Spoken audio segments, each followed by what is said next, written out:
president of ILC Dover. Our company is larger than the other companies you've heard of today, but we still consider ourselves to be a medium-sized company.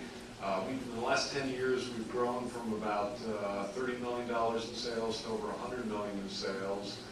And a large part of my time and my energy these days is spent on developing our international business. So I'm going to be a salesperson today for why you should export, because the way we've looked at it within our company is it's the lowest cost way to grow your business.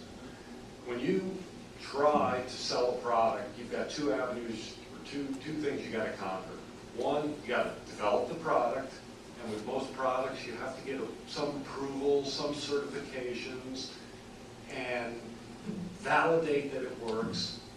And that's a big cost, a big hurdle to get through. And then you have the sales and marketing aspect.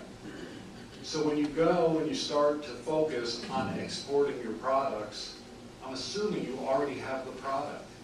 The odds are pretty good. You're selling it here in the States. You've got customers. You've proven that it works.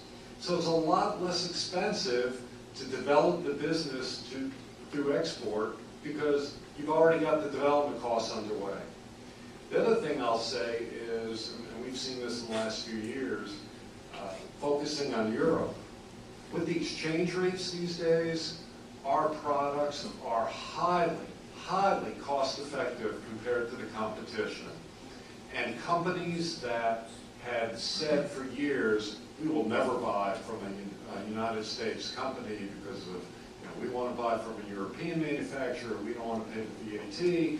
Suddenly, they're knocking our door down, ordering product because the European companies can't compete with a 1.45 conversion rate of the euro these days. And our experience crosses the boundaries of what everybody's talked about today. We make spacesuits for NASA, which we don't export because there are ITAR regulations associated with that. We make personal protective equipment, some of it that we sell to foreign governments, which we need the Department of Commerce and the State Department to work with us to get us the right authorizations to be able to ship those products.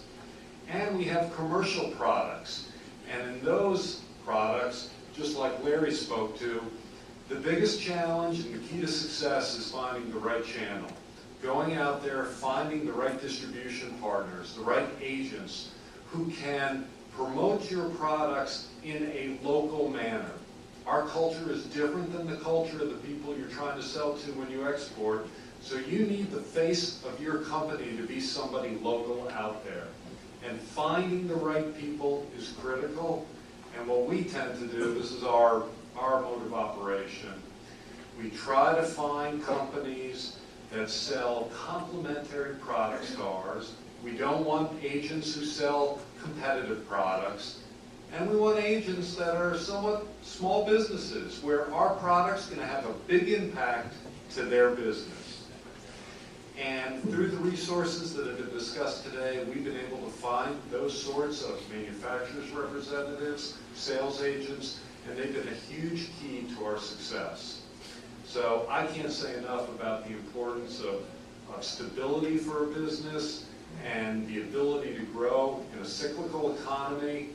I was saying to somebody earlier today, Germany had the least negative impact associated with the worldwide recession in the last few years, and that's because their country's strategic initiative for their manufacturing base is exports. Their goal is we are going to export our products, and as a result of that, their business was fairly stable because there were some parts of the world where the economy didn't suffer as much, and they were able to benefit from that. So obviously you're either exporting or you're thinking about it, or you haven't been here today, but because you are here today, but if you haven't done it yet and you're scared of it, there's plenty of people to help you out. There's plenty of people with experience who have gone through everything that you might be concerned about these days. And it's like anything else in business. It's all about the network. It's all about who you know and sharing stories and the resources you can get a hold of.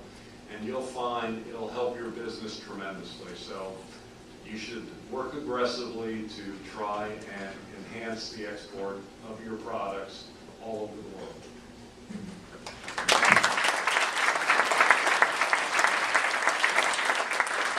So I personally like the very positive stories I've heard about exporting. I can't think of any better stories. I have a question. Has it ever been a challenge? Have you ever encountered any barriers as you've been trying to export? Either trying to start the process here domestically or overseas? And how did you address those barriers? And I open it up to the panel, whoever can respond. Yeah, I guess I'll start out with a quick anecdote, which is somewhat unique, but again, it speaks to the whole cultural elements. As I stated, we've got a wide breadth of products. We're very proud of what we do, and we provide all the gas masks for the U.S. military. Again, something we're very proud of. And as we were out trying to sell our containment products to the pharmaceutical industry, our agents in Europe came back to us and said, our customers are going on your website and they're seeing these gas masks and they want nothing to do with your company. And this was about the time, right, this was about a year after we invaded Iraq, and people in Europe thought it was terrible. And while I can sit here and say, well, the gas mask is a defensive product, it's not an offensive product, it's perception, and perception becomes reality.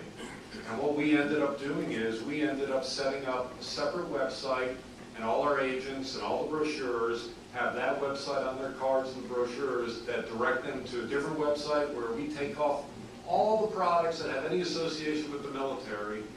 And we definitely saw a change in the response that we were getting from customers over in Europe.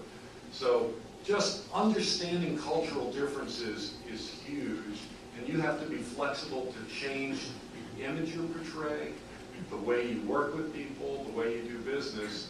But as I stated earlier, the rewards are there if you're willing to have that flexibility. Anyone else?